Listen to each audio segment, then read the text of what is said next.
Howdy y'all, my name is Lenny Smalls and welcome to my Draw My Life video.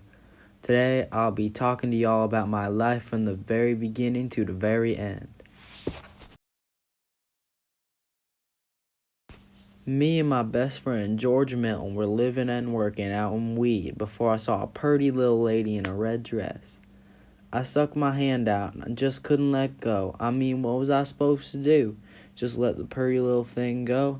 She started freaking out and I got so scared and held tighter. She thought I was assaulting her and went to get me lynched. George and me had to go hide.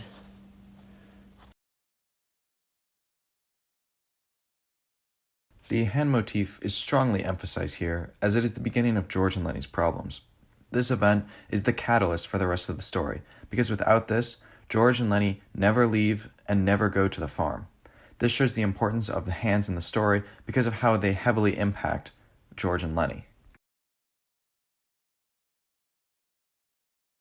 George eventually found ourselves in a farm working towards our goal of being able to live off the fat of the land.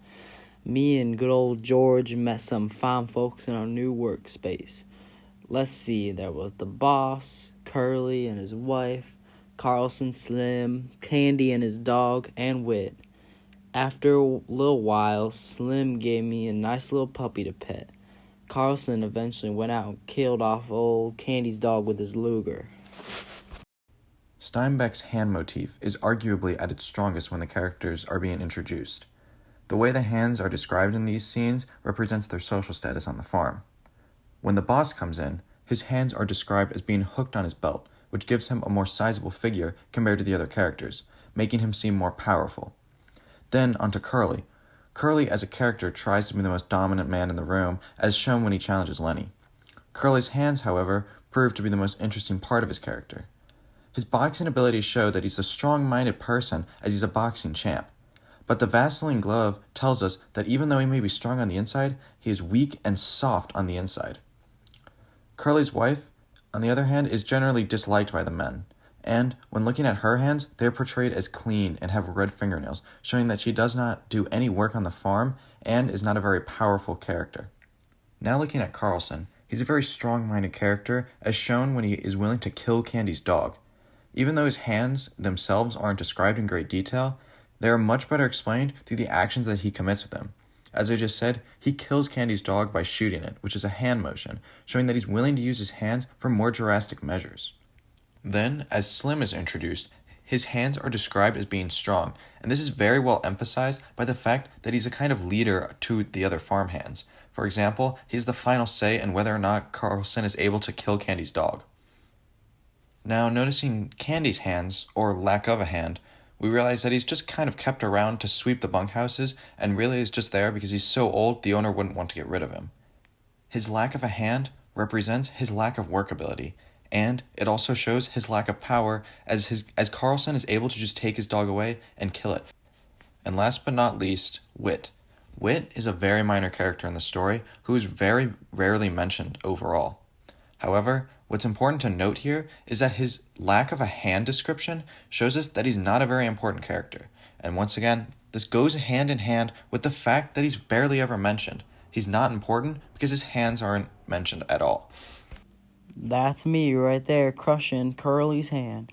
Curly thought he could take me in a fight, but oh boy, he was wrong.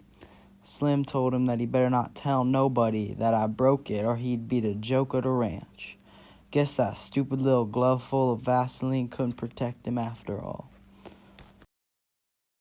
In this scene, we see a complete shift of power from Curly to Lennie as Lennie demolishes Curly's hand.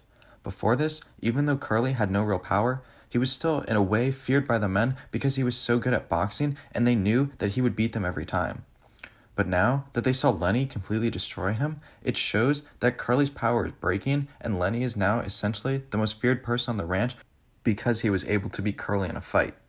And this also shows that hand motif that we keep bringing up, because at the end of the day, the hands are the most important thing that decides your rank in the farm. For example, Curly was essentially the most powerful, but now that Lennie has destroyed his hands, now Lennie is on top. After I had my little scuffle with Curly, The other guys left me at the ranch while they went out to the town. I moseyed along into Crook's room. In my surprise, the man didn't seem to want me there. I stayed, though, 'cause I wanted to tell him about how me and George was going to live off the fat of the land. Then old Candy came in. We were having a good time until Curly's wife showed up and was harassing us until thankfully the other guys came back and she went on her way. In this scene, we can learn a lot about the characters of Crooks, Lennie, Candy, and Curly's wife. All four of them have the same dream. They all want to get away from the farm. They have their own dreams outside of that, far, far away. The next day, I was in the barn alone with my puppy. I was just petting it, and then I realized I had killed it. I knew George would be angry with me, and he wouldn't let me tend the rabbits no more at our ranch. I decided to hide the little guy in some hay. Maybe George wouldn't notice that I killed it. Just as I was doing that, Curly's wife came in. Oh, she was real purty. I know that George said she only meant trouble and that he didn't want me to talk to her. But she was being real nice to me. I wonder if she wasn't as much trouble as George thought. She started to let me pet her hair 'cause she knew how much I loved to pet stuff.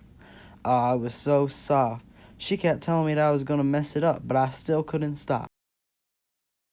Lennie's hands are once again the beginning of a great new conflict. His actions with his hands caused him to kill the puppy and Curly's wife, initiating a whole new conflict just as things were beginning to look up for him and George. And it will all come crashing down on them, as we'll see in the next scene. I didn't know what to do next. I just ran out of there as fast as I could before I remembered the spot where by the sycamore trees that George told me to go if I was in trouble. I sprinted there as fast as I could before a river and the trees along the bank. My Aunt Clara came and gave me a scolding about how I should have listened to George and stayed out of trouble. Then I saw a big bun hopping along doing its thing. The bun spoke to me and told me that George was going to beat me and leave me and I'm going to live in a cave all by myself. Then George came and finally appeared and calmed down as he always done before. I talked to George about how he was going to tend the rabbits and live off the fat of the land. As George talks, I hear a bang, and suddenly I'm there. I'm at the farm with the rabbits and the cow. I'm living off the fat of the land.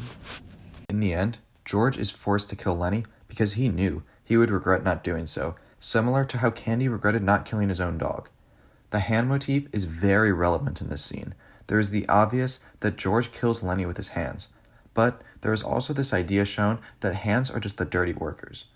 Throughout the story, Steinbeck gives us multiple examples of things that we think of as dirty work. For example, the murder of Curly's wife, or when all the farmhands go and work out in the field.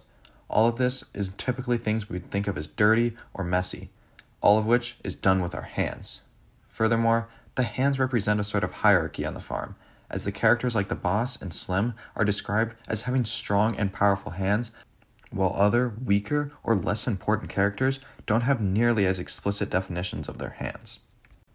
To conclude, the hands motif of Mice and Men establishes a hierarchy that can be deciphered by the individual character's hands, and we can see that the author Steinbeck saw hands as dirty tools that can be used for things such as working, fighting, or even murder. Oh, hi, Manny. Hi, Mr. Lopard. Oh, hello, Manny.